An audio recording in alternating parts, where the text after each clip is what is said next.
150 years ago, Red Cross founder Henri Dunant witnessed unimaginable suffering on the battlefield. Shocked by what he saw, that day he made a commitment to helping those in need.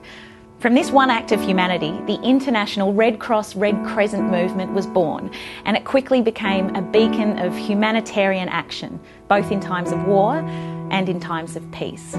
For 150 years, Red Cross people have been carrying out everyday acts of humanity that help to make the world we live in a better place. At Australian Red Cross, we all contribute to the countless acts of humanity, big and small, that happen every day.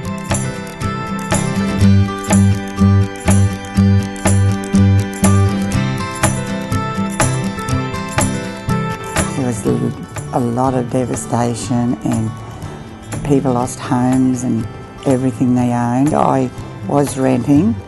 I lost everything that I owned. The Red Cross, they have worked tirelessly. They say they have a job to do, but most of them have gone way over that job. This was given to us all for by the two ladies Red Cross that were on last night for Valentine's Day, and they write a little piece about what they thought of you, and it was so touching, but we're all so happy and proud about it.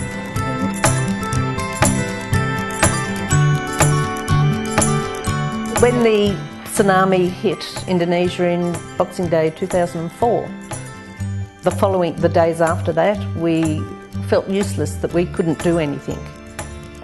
Everyone else was rushing around, sending people here, there and everywhere. But what can we do? So we just came up here and set a stall up, table up out on the street, and we just raised thousands of dollars. People just stopped their cars, ran out and handed us money.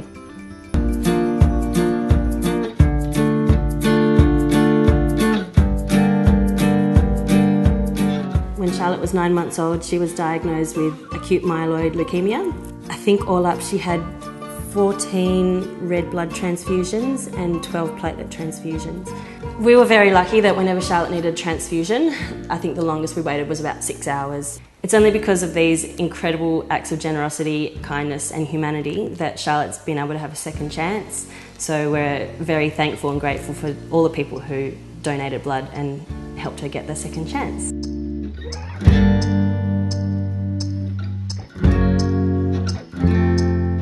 I've been locked in detention for 9 months, and then after that they allowed me to live in community detention for another 6 months before I got my permanent resident.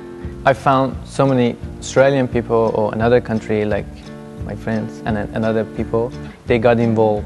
They doing all this stuff for us. So it's really beautiful and amazing. So I found why I should just stay at home and just waiting for a bike. So I'm going to help them and fix a bike for people, for another people who came to Australia like me.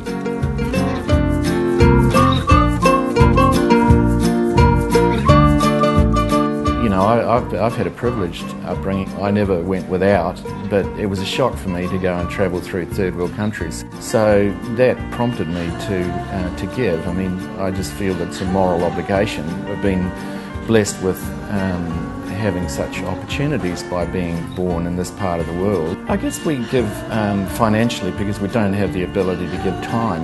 We have a successful company, and so there's excess that we're able to share with others, and we believe that that's part of our obligation.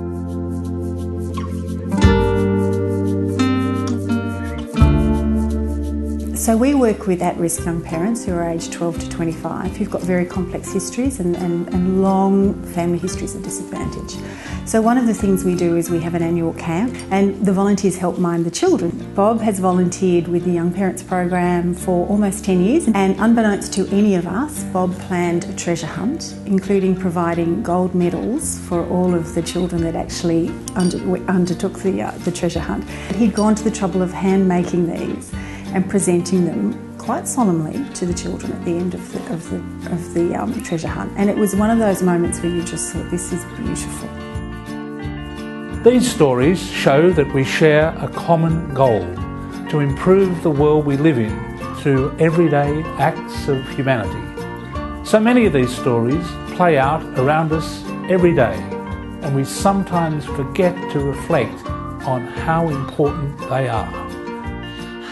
Tell us about an everyday act of humanity you've witnessed recently.